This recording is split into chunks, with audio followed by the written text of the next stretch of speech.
Good morning, everyone, and welcome to this lecture. In this lecture, we are going to continue our discussion on energy. I think in the previous class, we had seen something known as the spring potential energy, and we had seen that the spring force is K into X, and the spring potential energy is half Kx square. Do we remember this?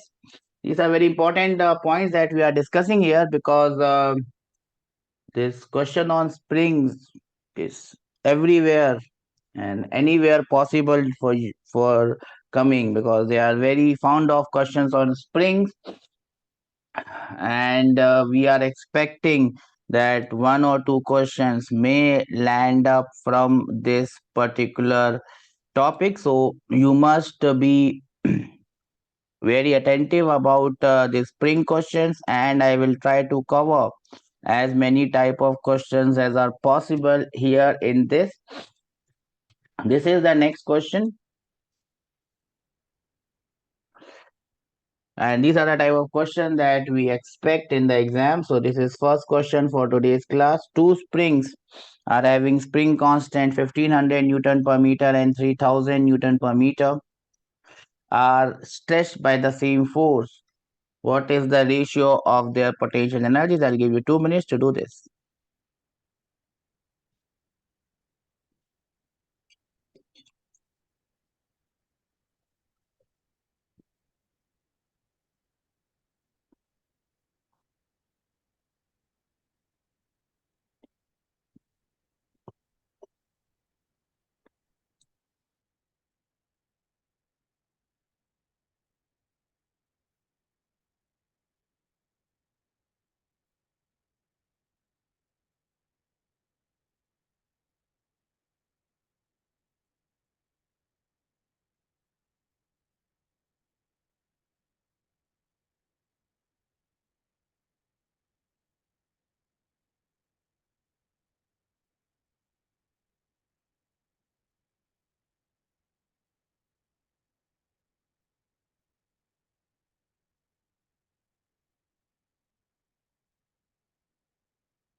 Just but anyone has any answers? Or shall I do it? Do we remember the formula of potential energy? We had done some formula on potential energy. Do we remember it? Good. Then apply that formula and get your answers better. It's a simple question. Force are same. You have to find out the ratio of potential energies.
Okay, I think I've given you enough time. Two spring or spring constant are stretched by the same force. What will be the potential energy? Which formula should we use? Can anyone tell me? Which formula should I use here?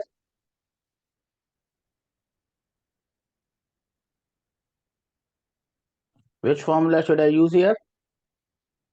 If you remember, we have three formula MGH, of sir. which one, beta? MGH. MGH. Well done. We are talking about springs here, beta. Do you understand spring? MGH is gravitational potential energy. We're talking about spring here.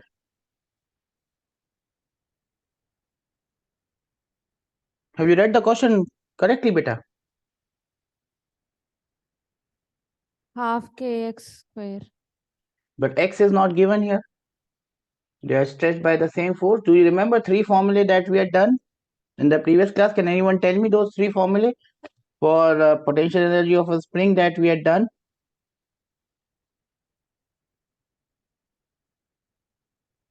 Has anyone noted it down, beta?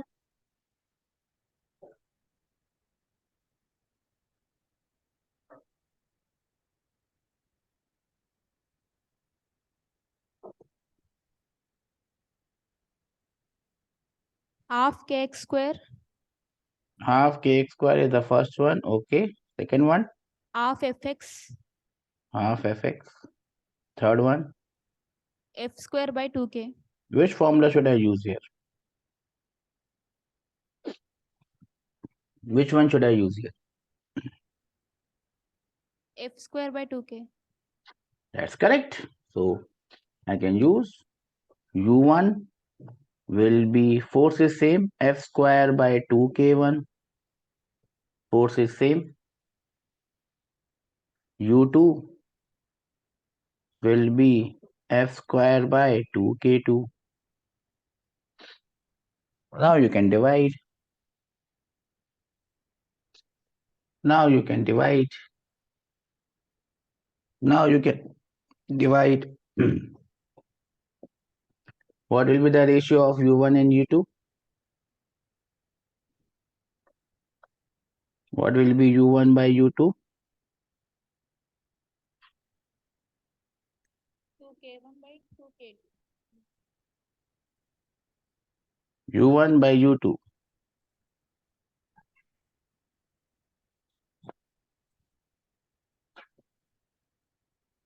Do not make a mistake in division or multiplication. Option 4. I have an answer here. Well done, bacha. See, other class they can't use the mic, but they are giving me the answer fatak se. Well done.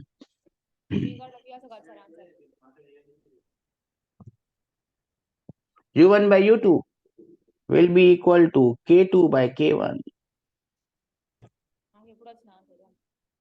And that is equal to 2 is to 1. So the answer is 2 is to 1, not 1 is to 2. Anyway, that doesn't matter. The point is, you must understand the question and know how to solve it. I'll give you 2 minutes to note this down.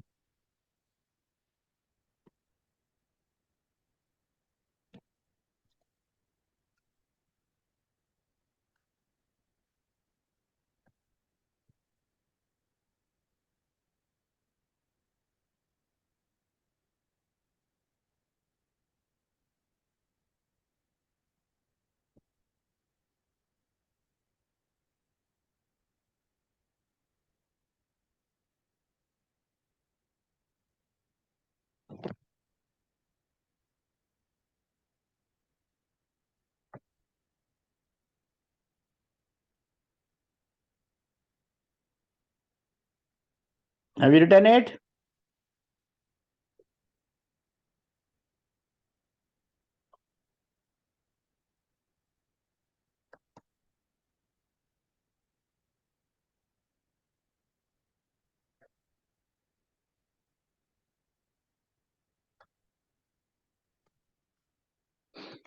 Everyone has noted this down? Then comes the second question. Two springs with K means spring constant. Two springs with spring constant in the ratio 2 is to 1. 2:1 is the ratio of the spring constants. Are stretched by the same amount, same distance, same length, whatever you call it. They are stretched by the same amounts. Find the ratio of their potential energies. You have to find the ratio of their potential energies. Two different spring constants, but they are stretched by the same amount. Find out the ratio of potential energies. You have 2 minutes to do this.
Let me know if anyone has any answer. I'm waiting patiently.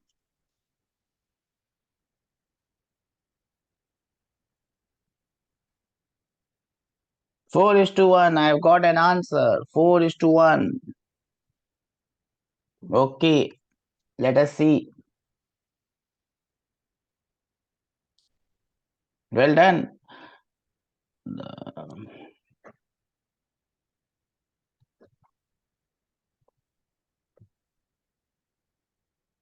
Remember, the purpose of this class is not to get the correct answer, but to solve the question, try the question, and get an answer and understand what mistakes we have made so that we can remove those mistakes. That is the main purpose of this class, nothing else. If we keep on trying constantly, somewhere down the line, we are going to get the correct answers. If we correct the process, we are going to get correct answers. If we do not correct the process, we will not get correct answers anytime. I'll give you 1 more minute to do this. Everyone, please try.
It seems no one is getting the answer.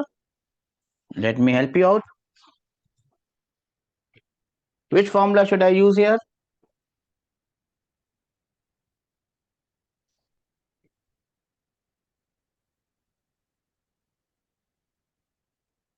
Anyone can you tell me which formula should I use here?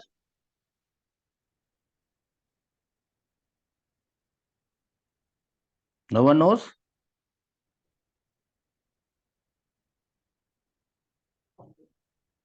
Well, if you don't know the formula, obviously, how will you solve it? That is the reason that no one is able to solve it. So I'll give you 5 minutes. Please go through the formula that we have done. It seems that you have not gone through the formula. So I'll give you 5 minutes. Please go through this formula that we had done in the previous class. Read them, remember them, and then we will come and solve this question. Wait, I'll give you 5 minutes. And then I will ask you to tell me the formula. I hope you can do that then. Everyone sees these three formula on the board. Do we see this? The formula are on the board. Do we see this, beta? Yes.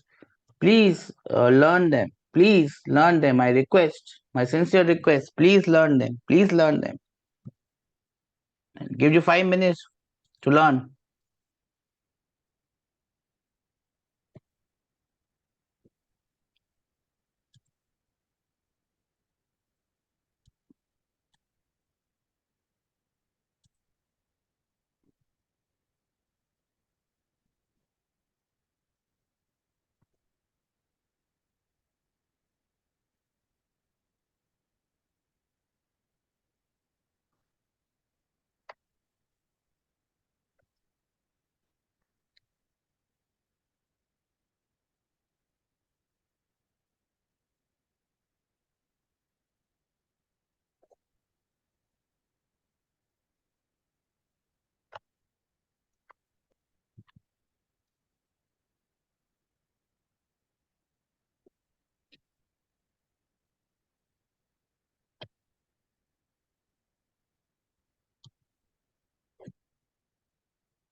Have you got this formula, beta?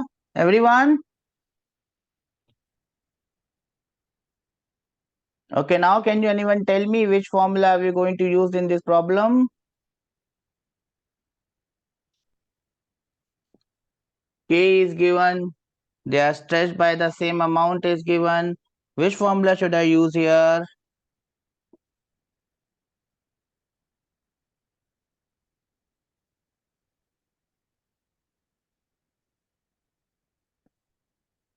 No one knows it? Okay. So here the K is given and they are stretched by the same amount. So the formula that I should use here is half K x squared. The potential energy of the first spring becomes half K1 into x squared. The potential energy of the second spring becomes half K2 into x squared. I have to find out the ratio of their potential energy. So what do? I divide U1 by U2. U1 by U2 now will be equal to K1 by K2. K1 by K2 is 2:1. So energy in the first case divided by energy in the second case is 2:1. I'll give you 1 minute to please note it.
Have you noted it down, everyone?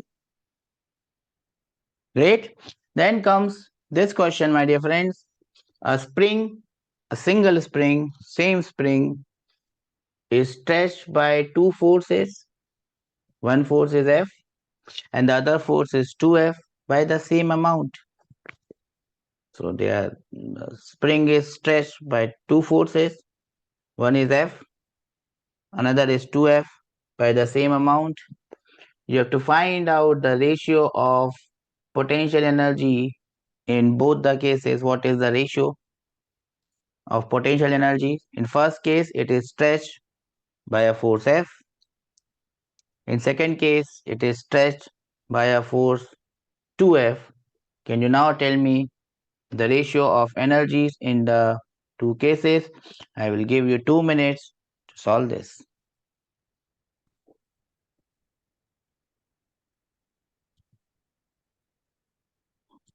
Please try it. I hope you remember the formulae. Please apply them.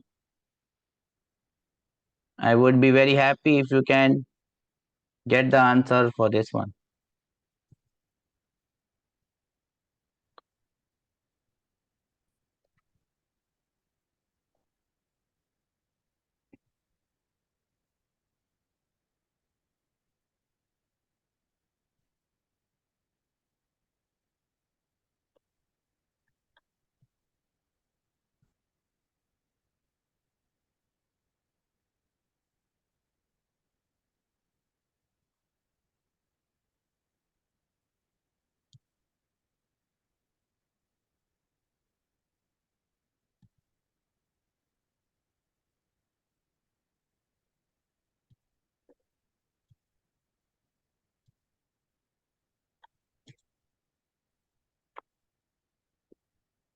Can anyone tell me the answer? Anyone has got any answer?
No one got any answer?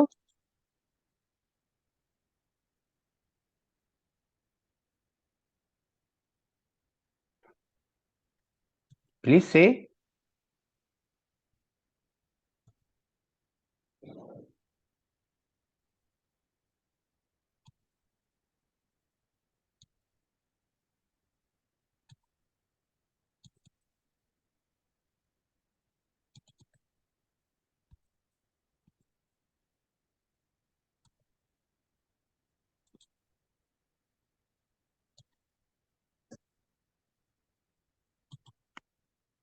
No one got any answer? Okay, good. At least you tried. Can anyone tell me which formula should I use here?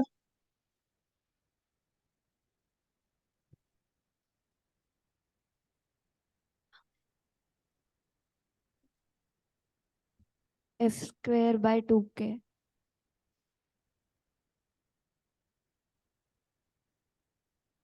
Okay. I will use the formula F square by 2k.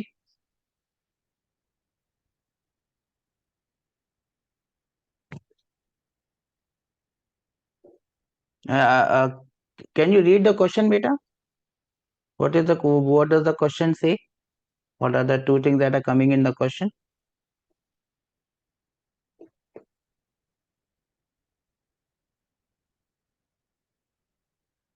A spring is stretched by two forces, F1 and F and 2F by same amount. Find ratio of potential energy. Okay. So it talks about potential energy. So potential energy is coming here. It talks about forces F and 2F. It is coming here. It talks about the same amount. Is it coming in the formula?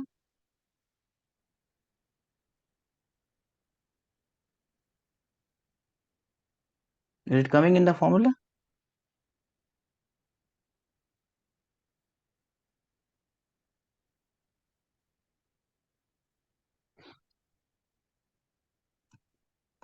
It is not coming in the formula. So this formula cannot be used. Can you try again? Which formula are you going to use it? There are only three formulae, beta. Half Fx.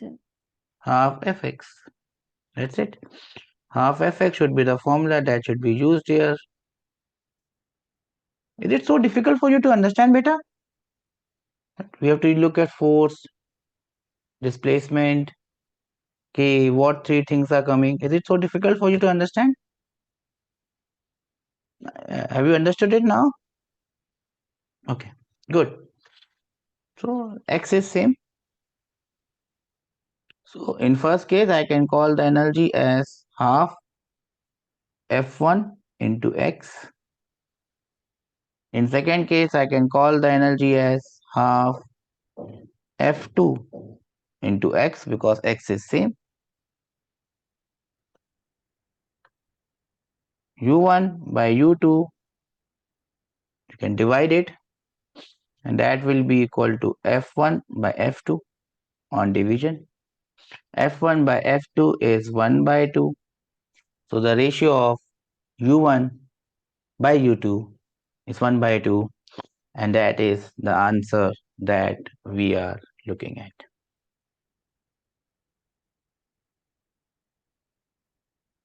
Do we understand this, how this is done? Great. I'll give you 2 minutes. Please note it down.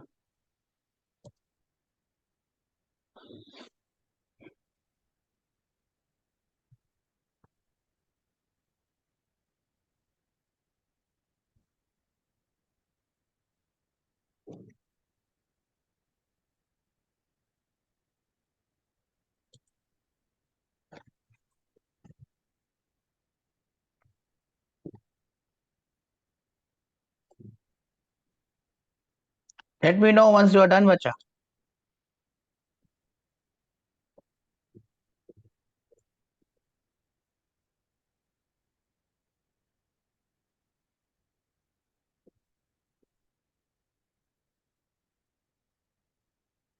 Completed, sir. Well done.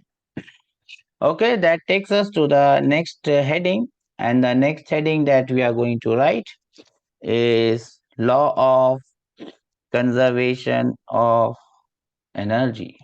That is the next heading.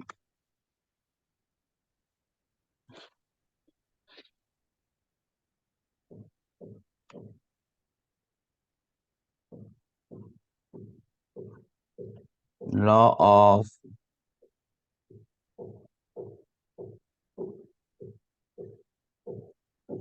conservation of energy.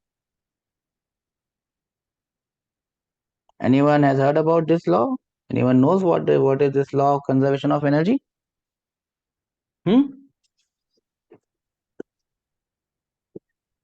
Anyone knows? Heard about this law? No? Okay, not a problem.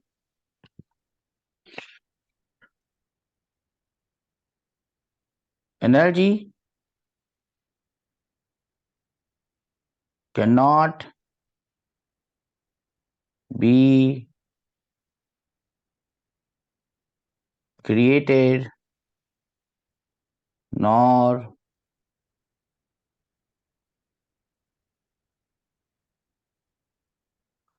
destroyed.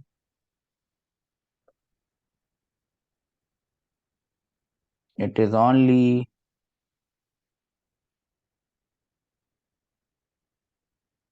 transferred from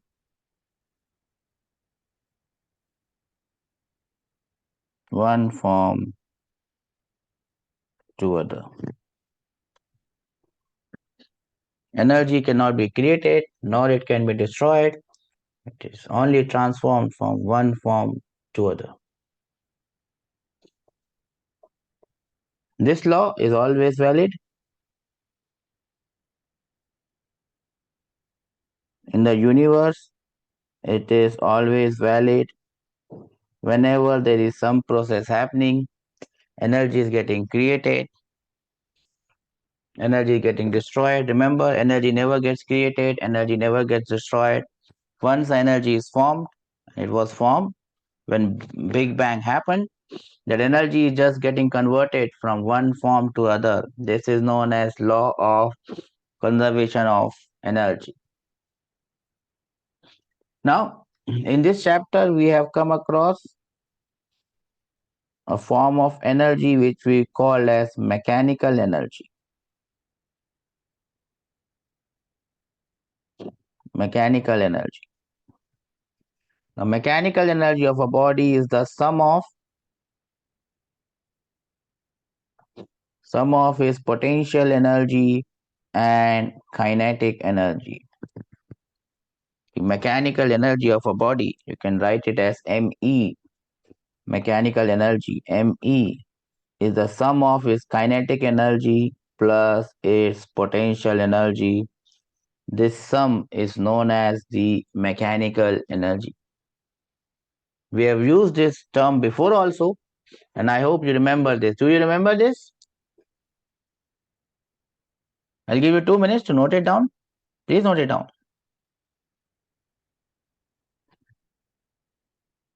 Let me know once you are done.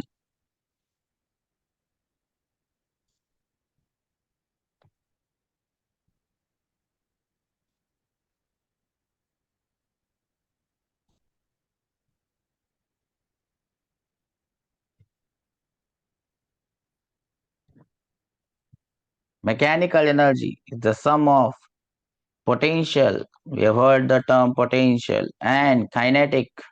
We know the term kinetic. The sum of potential as well as kinetic energy. If you add the potential and kinetic energies, the energy that you get,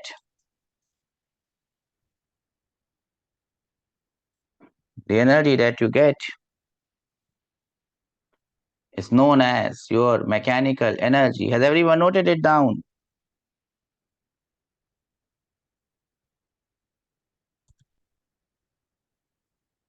Boys, girls? Okay. I can't, we don't have a mic in the other class. Anyways, mechanical energy. So we have seen one is known as the law of conservation of energy, and now we have seen something known as mechanical energy. And now comes the next law, and the name of that next law is law of conservation of mechanical energy. Law of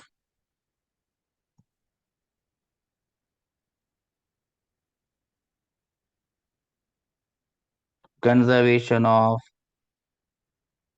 mechanical energy. What is this law of conservation of mechanical energy?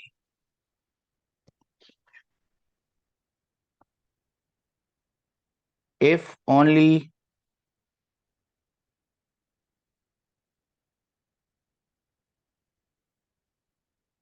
conservative forces are present,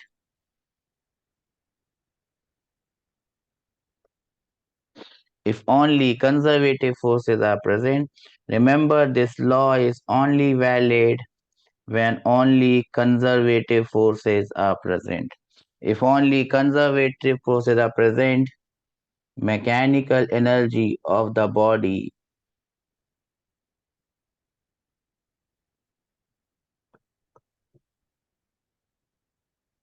remains constant. That means mechanical energy at point 1 will be equal to mechanical energy at point 2. That means Kinetic energy at point 1 plus potential energy at point 1 will be equal to kinetic energy at point 2 plus potential energy at point 2. This is known as law of conservation of mechanical energy. Most important point to remember is it is only valid if conservative forces are present. We had seen three types of conservative forces. Can anyone tell me what are the three types of conservative forces?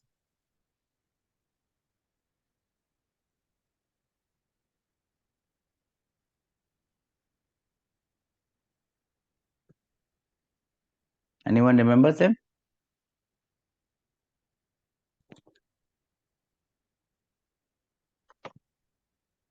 Gravitational force, electrostatic force, spring force. Gravitation, electrostatic, and spring. Spring. These are the three forces. It's only valid if conservative forces are present. Next point, if friction is present, if friction is present, and friction is a non-conservative force. Non-conservative force is the reverse of conservative force. If friction is present, which is a non-conservative force, this is not valid. I call it in short as LOCME, Law of Conservation of Mechanical Energy. LOCME. So if friction is present, LOCME, Law of Conservation of Mechanical Energy is not valid. We cannot apply law of conservation of mechanical energy when non-conservative forces come into the picture. Do we understand this? Okay, I'll give you 1 minute. Please note it down.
If you have noted it down, please let me know, bacha.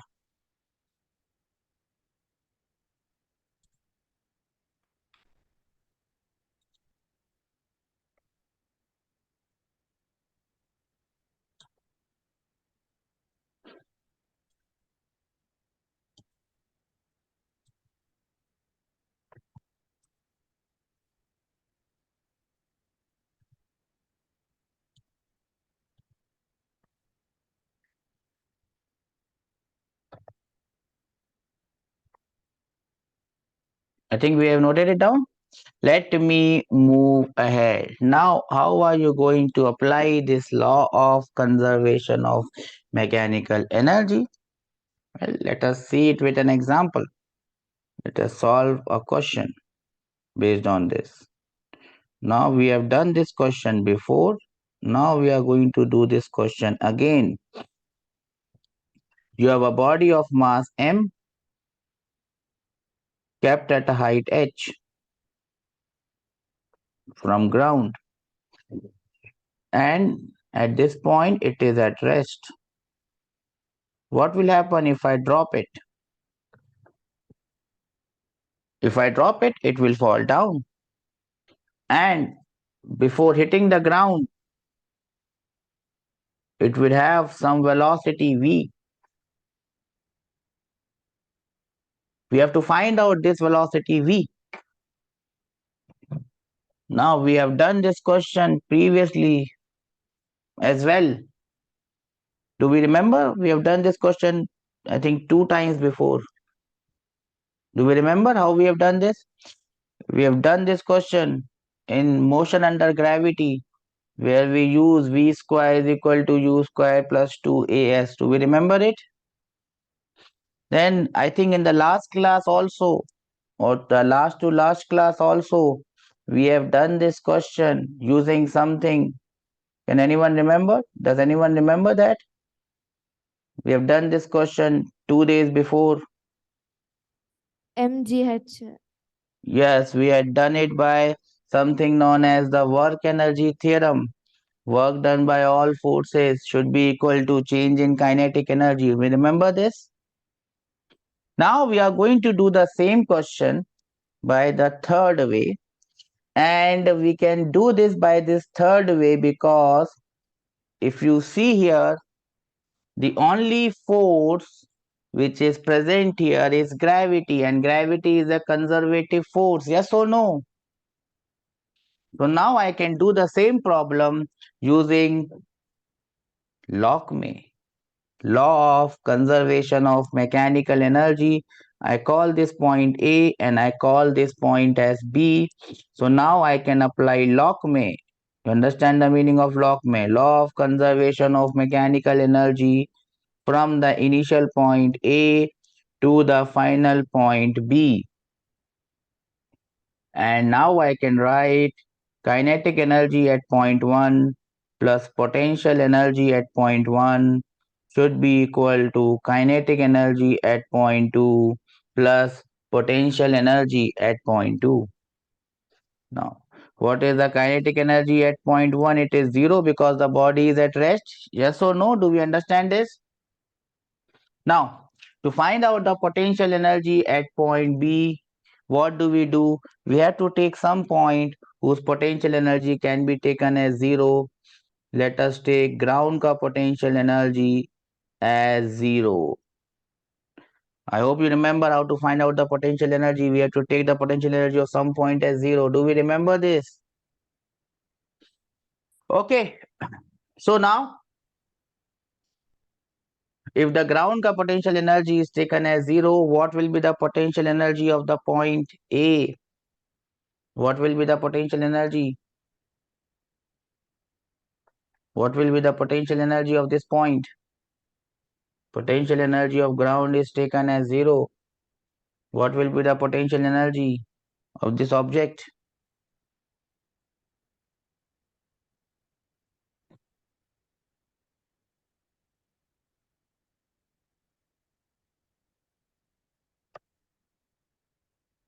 Anyone knows it?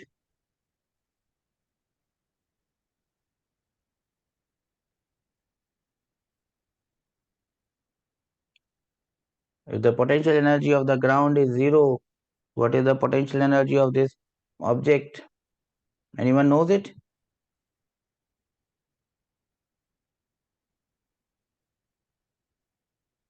No one remembers it?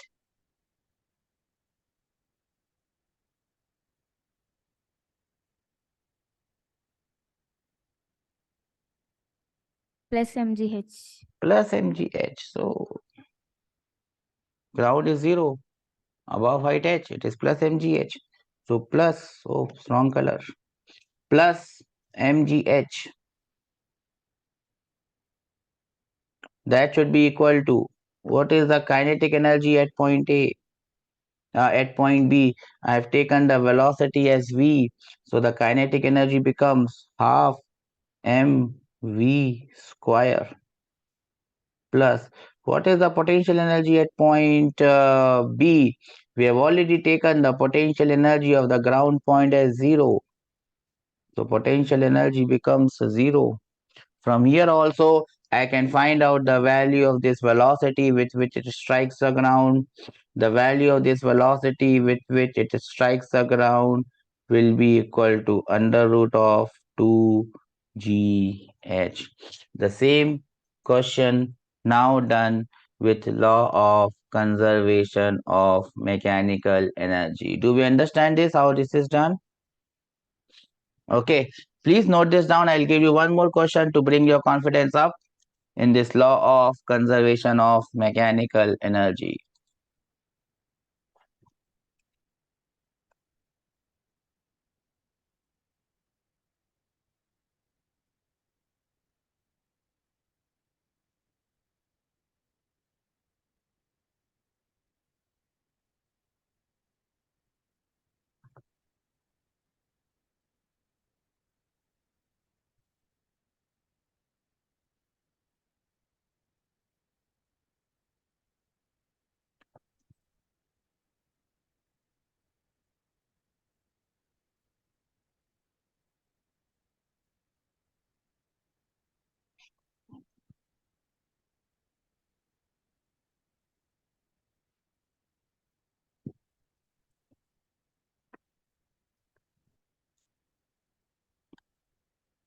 Please let me know if you have written so that we can move on to the next question.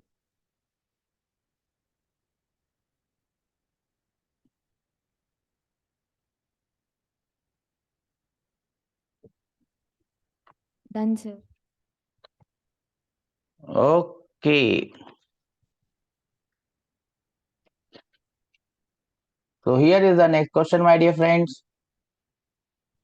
Now I have a block kept at the top of, you can call it a hill, at rest. Now I'm going to leave it. There is no friction, so don't worry about friction. It is going to come down. At the bottom of the hill, when it reaches, what is the velocity of this body? The height of the hill, it's an irregular hill. The height of the hill is h from the ground. What is the velocity of the block when it reaches ground? And I'll give you 2 minutes to do this.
Are we trying this question, everyone?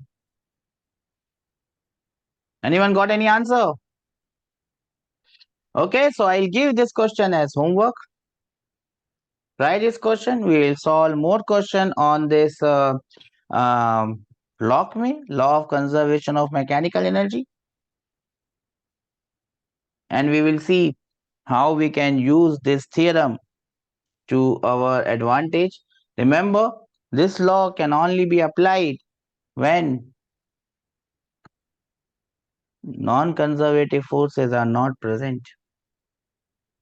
We'll see in this example how we are going to apply this.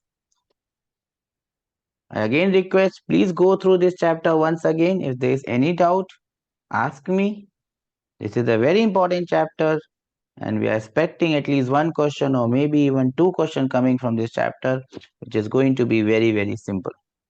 So please pay attention, and if there is any doubt, please let me know. Take care. I will take your leave now and I'll dismiss the class. We'll see you in the next class tomorrow. God help you all. Bye bye.